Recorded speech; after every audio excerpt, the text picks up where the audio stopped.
Hello, I'm Hazem Seeker. This is Counting the Cost on Al Jazeera, your weekly look at the world of business and economics. The European Union is trying to change. We'll look at the efforts to reform it. Also this week, illegal logging activists accuse timber companies of endangering the world's second largest rainforest in the Democratic Republic of Congo. Plus, NAFTA and one of the world's worst digital divides. We'll look at the economic challenges ahead for Mexico. The European Union makes up 1/5 of the world's economy. Part of its success is that EU citizens see themselves as better off economically within the bloc than outside. But that perception is being challenged. The EU turned 60 last year, and for some it may be showing its age. At this week's EU summit in Brussels, reform was tabled as a necessary adjustment to meet the new challenges. French President Emmanuel Macron is one of those driving the reforms. He says now is a golden opportunity to make changes to ensure the future success of the bloc. He is pushing for a more financially flexible EU. But divisions have been growing as well over the bloc's policy on refugees. On the opening day, a breakthrough of sorts was achieved. Under the deal, the bloc will boost funding to address the issue, which has threatened the very solidarity of the bloc. Lawrence Lee has more. If it's being framed as a solution to the migration crisis, I think it's the biggest exaggeration you could possibly imagine. What it is, in terms, is a sort of political fix to stop the bloc from falling apart and take the pressure in particular off the German Chancellor Angela Merkel, whose political career was in the balance because of this. A lot of what they've agreed in this communiqué is exactly what you'd expected, and it's all about keeping people out. More support for the Libyan Coast Guard, for example, strengthening the borders with Turkey, these sorts of things. The surprise package, which was dreamt up by Emmanuel Macron, the French president, was this idea of what they call holding centres, potentially in Italy and Greece, the two countries that most of the refugees come through. Actually, what it is, in terms, is a win for the hardliners. No overall idea of what a common European asylum policy looks like, but what it does is appease Italy and take all the pressure off Angela Merkel. Well, joining us now from London is John Springford, Deputy Director at the Centre for European Reform. Thanks very much for being with us. So, is there a problem in the way this whole issue of migration is being framed in Europe, particularly in economic terms? Because, you know, we get all these figures about how Germany, for example, its population is getting older and there's a labour shortage. And there's an argument there that it actually needs more people, it needs more migrants. I think that's absolutely right. And one of the big advantages of having a lot of migrants coming into your economy is that it also just helps you fiscally. If you've got an ageing population and a shrinking working age population, then you don't have the tax base to be able to pay for all of the healthcare and pensions and so forth that the old people need. So bringing in more people definitely helps. What's really important, though, is that those people are quickly integrated into the labour market, into society, so that they find jobs quickly and they start becoming productive, helpful members of society. Yeah, this goes back to this whole issue of Europe's rich subsidising Europe's poor. I mean, how do you find some sort of common ground on that? I think that Germany is very unwilling to have the kind of transfer union, as it's called, that a country like Italy or most countries have, whereby because you raise more taxes from rich people, that money gets ultimately transferred in the form of public services and welfare expenditure to poorer people. Germany really does not want that to happen on a European scale, and Angela Merkel has tried very hard with her negotiations with Macron to stop that from happening. And part of the reason for that is it's not just Germany, it's also a group of countries led by the Netherlands, which are calling themselves the new Hanseatic League, who are breathing down Angela Merkel's neck and saying, look, we really don't want Germany to sign up to that kind of transfer union. There's also, of course, the issue of tariffs. The EU is looking at its own set of measures to protect its steel and aluminium industry, and that's, of course, coming after the US imposed tariffs on their metals industry. What impact is that likely to have? Because we've heard enough economists saying that trade wars there are no winners in trade wars. So, I mean, is this a case of they were faced with little choice? The current set of tariffs which the Trump administration has imposed is not going to be an economic disaster for the European Union. You know, we're talking about tariffs on some basic metals, and the EU is not an absolutely huge supplier of these metals to the US. The problem is if the trade war escalates and the US imposes tariffs on cars, where the EU has a very big surplus and sends a lot of cars to the US, and it's quite vulnerable to that. I mean, it's difficult to say how the EU should respond. On the one hand, if they just said, OK, Trump, impose tariffs on us and we're not going to respond, then it may well just embolden Trump to go further, particularly if the trade balance between the EU and the US does not improve. But on the other hand, you know, if they do escalate the trade war, then it might become a kind of fight to the death, and we might see some severe restrictions on transatlantic trade, which won't help anyone. So it's a typical economist on the one hand and on the other argument, but I think the EU is essentially has got no easy options here. John Sprigford, good to speak with you. Thank you. Now, an iconic motorcycle brand versus Donald Trump. The US president's trade spat with the EU has forced Harley Davidson to shift gear. New EU tariffs will raise the average cost per bike by about $2,000, so it's moving some production outside the US. And with that decision, Harley became the poster child for the breakdown in US trade relations with the EU. Rob Reynolds has more from Washington. The growing global trade war is claiming some of its first victims in the US. Motorcycle maker Harley Davidson announced it was moving some of its production overseas to avoid steep tariffs imposed by the European Union. The EU action came after President Donald Trump slapped tariffs on European steel and aluminum. Harley Davidson says it sold 40,000 motorcycles in Europe last year. It's not yet clear how many workers will lose their jobs. Trump tweeted, surprised that Harley Davidson, of all companies, would be the first to wave the white flag. Asked about the Wisconsin-based manufacturer's decision, White House spokesperson Sarah Sanders defended Trump's trade policies. The European Union is attempting to punish U.S. workers with unfair and discriminatory trade policies, and President Trump will continue to push for free, fair, and reciprocal trade in hopes that the EU will join us in that. Meanwhile, soybean farmers in the Midwest are dreading the prospect of China taxing their product in retaliation for Trump's tariffs on Chinese goods. Soybean futures are already at their lowest in nearly a decade. Export 25% of your products. Anytime you start talking trade negotiations, it's going to be a big impact on your business. EU tariffs have gone into effect on U.S. cranberries, peanut butter, orange juice, and Levi's jeans. Also, in a blow to European liquor aficionados and American distillers, bourbon whiskey has become costlier from Lisbon to Warsaw, thanks to EU retaliatory tariffs. 25% price increase is going to put us really expensive compared to other products that are already available in Europe, made by either European producers or Indian or even Japanese producers. The Kentucky Distillers Association urged trade negotiators to, quote, sit down over a glass of our signature spirit and resolve their differences.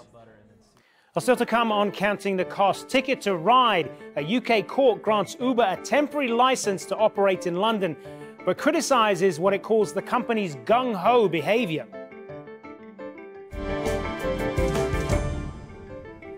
But first, there's a Europe-wide shortfall of carbon dioxide. Why does that matter? Well, CO2 is the gas that's used to put the fizz into beer and soft drinks. It also helps extend the shelf life of meat and other packaged foods. It was reported last week as the worst supply situation to hit the European carbon dioxide business in decades, adding the UK is the hardest hit country. Kuwait, Saudi Arabia, and the United Arab Emirates are teaming up to offer financial aid to neighboring Bahrain. Concerns have been growing about the state of Bahrain's economy. It's located off the coast of Saudi Arabia, but unlike its neighbor, it has limited oil supplies. Worries about the country's large public debt, which now stands at 89% of gross domestic product, have been gathering pace. The cost of insuring that debt against a default has also been flashing a clear warning signal. It's at the highest since records began.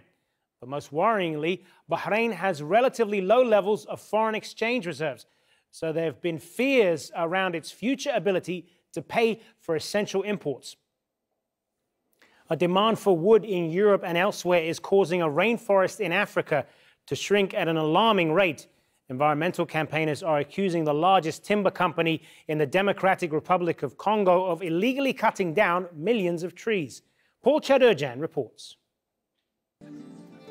In the heart of Africa, the Congo Basin is home to the world's second largest rainforest. But a new investigation accuses timber companies of endangering its existence. Second in size to the Amazon, the Congolese rainforest is some 2 million square kilometers. It covers 6 countries, including the Democratic Republic of Congo, where it's shrinking the fastest. The nonprofit Global Witness says the DRC's biggest timber company, Nord-Sud Timber, is illegally harvesting trees at nearly 90% of its sites with impunity. Nord-Sud Timber, which is Portuguese-owned, denies its Congolese subsidiary Sodafor is breaching its contracts. It says the accusations have no basis. It acknowledges some management plans may not be in place, but that it's talking with the Ministry of Environment about them. Global Witness is also accusing importers such as Portugal and France of failing to take action. Researchers are trying to learn about the forest's unique ecosystem before it's too late. These forests are under pressure from humans, so we scientists want to categorize the fauna, the birds, the ornithology of this forest before it is destroyed. Scientists say the Congo rainforest is a source of food and water for tens of millions of people. It's also home to 600 types of trees and 10,000 animal species, including endangered ones. They say these trees produce oxygen and absorb carbon dioxide, but their ability to reduce greenhouse gases and regulate the climate is decreasing. Here, for example, the rainy season normally starts in mid-August, but now sometimes it begins in July, and sometimes in September. And when it comes, sometimes the water does not rise steadily, and then they suddenly recede. There's a disorder in the cycles. Despite existing national and international laws designed to protect rainforests, Global Witness says companies like Nord-Sud Timber are endangering 75 million hectares of rainforest in the DRC. Global Witness is demanding all those involved, from governments to importers and buyers, to stop being complicit in the destruction of DRC's tropical rainforests and the impact it's having on the planet's climate. Well, Jules Caron, a campaigner at Global Witness, says that the government of DRC has not been implementing the laws in its books. Our report shows that around 60% of the timber Nord-Sud Timber is exporting. And Nord-Sud Timber is the biggest logging company in DRC. 60% of this timber is classified as endangered or vulnerable by the International Union for the Conservation of Nature. We actually believe that tropical timber, or especially those which are threatened or endangered, should be treated like ivory. There's basically no excuse, no legitimacy to be cutting down these endangered species. Our Global Witness report exposes a lot of illegalities for Nord-Sud Timber. Nord-Sud Timber has also been accused of illegalities for the past 6 years by other non-governmental organizations, and so far the DRC has not done anything to ensure that laws are applied. So the first thing that really needs to happen is that the DRC government must get serious and say, if you breach the law, there will be consequences.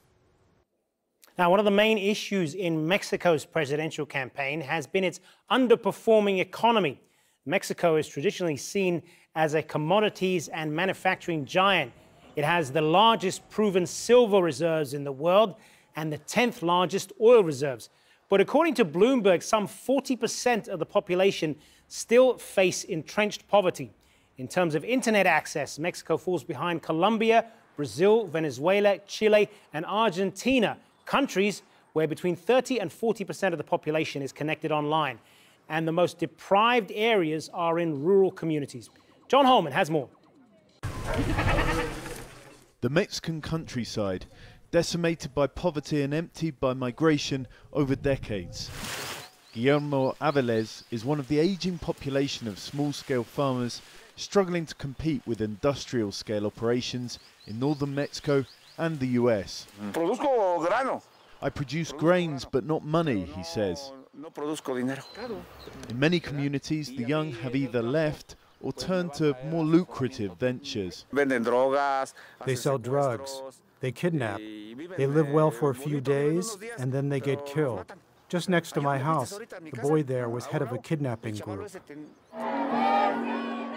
This man promises to change that. Presidential frontrunner Andrés Manuel López Obrador has made the neglected Mexican countryside a campaign priority. He said he'll refocus government support from large industrial producers to smaller farms, help them get quality seeds, technological know-how, better access to loans and a guaranteed minimum price for their crops. It's all part of an ambitious plan for Mexico to produce its own food. We're buying everything abroad that we could grow in Mexico. That's going to stop. In the past, there were incredibly strong ties between Mexicans and the land. This is the birthplace of corn itself, but it's a different country now, dealing with a booming urban population and a global market. The question is if it's really possible or even worth the cost of resuscitating this sector. Even López Obrador's team says the wholesale change he promises will be impossible in one administration. And agricultural economists who in general support the plan have questioned if price guarantees for individual farmers, and in particular enforcing homegrown food, will carry a steep cost for authorities and consumers. Eso en consecuencia significa that in consequence is going to be very expensive for the government and Mexican taxpayer. Farmers themselves seem split between those still banking on a ruling party which has given them just enough to survive, and those like Guillermo voting in the hope of change. Well, joining me now to talk more about this from IHS Markit in London is Carlos Cardenas. Thanks very much for being with us. So just broadly speaking, how would you assess the current state of the Mexican economy right now? Well, at IHS Markit, we currently are expecting the economy to continue growing this year to around 2.2%. But the key question marks are related to the ongoing NAFTA renegotiations. There's a lot of uncertainty going on there at the moment. Mexico highly depends on the U.S. as its main customer in terms of exports. 80% of Mexican exports go to the U.S. That uncertainty will certainly impact the economy. When you hear about Mexico in the news these days, a lot of it focuses on the violence and the ongoing drug wars, which is pushing so many people to the border with the U.S. and that's has its own issues as well. But how much of an impact is this having on Mexico as a whole and Mexican society? Yeah, I mean, certainly last year we had a record levels in terms of the numbers of homicides in the country. The trend continues to go up so far this year. Everything is being driven by the fragmentations of the main drug cartels. And this is generating an impact on not only voting intention, but also on the security environment for companies that are operating in different parts of the country. This is a big challenge that the next government will inherit. It's going to be very difficult to resolve. Overall, when you look at the economic indicators, actually exports in Mexico went up last year. Foreign direct investment went up as well. But it's an issue about Mexico being able to reach its potential in terms of economic growth. So obviously, a reduction in terms of violence would make the operating environment more friendlier, and that could even speed up the amount of investment and economic progress. But having said that, there are a lot of uncertainties regarding NAFTA and the policies of the next government in terms of the economy, and that's going to impact overall economic growth in the country. In terms of the inequalities in Mexico right now as well, one of the things I was reading about was that 70% of Mexicans have no access to a computer in 2018. There is this great digital divide in the country between the cities and some of the rural areas. How much of a factor is all of that in Mexico's future economic growth? Yeah, there is a big digital divide. There is also a big divide between the north and south of the country. The south being usually southern states being very poor with weak institutions, and that reflects also in terms of security and the operating environment. The current government is trying to create special economic zones in the south of Mexico to try to promote that economic growth. The next one, it's very likely to continue with that, and also there are talks about expanding those economic zones to the north of the country. There's also a big issue in terms of youth unemployment, and that is not only fueling issues related to drug-related violence and many of the youth going into organized crime, but also creating issues in terms of discontent, especially in the south, which is a part of Mexico where you usually have protests and strikes for different reasons against the government. And where does Mexico's currency, the peso, fit into all of this? Because as that takes a hit, that has implications on inflation in the country as well. Yeah, certainly the peso has been hit very hard over the past year, mostly related to the ongoing negotiations regarding NAFTA.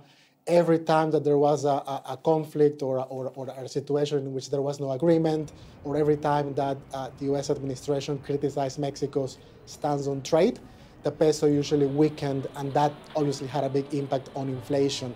The government at the moment, but also the one that will inherit the country, will not only have to deal with that in the future, but also we're trying to slow down overall inflation in the country. Last year, inflation was around 6%, the highest over the past 16 years.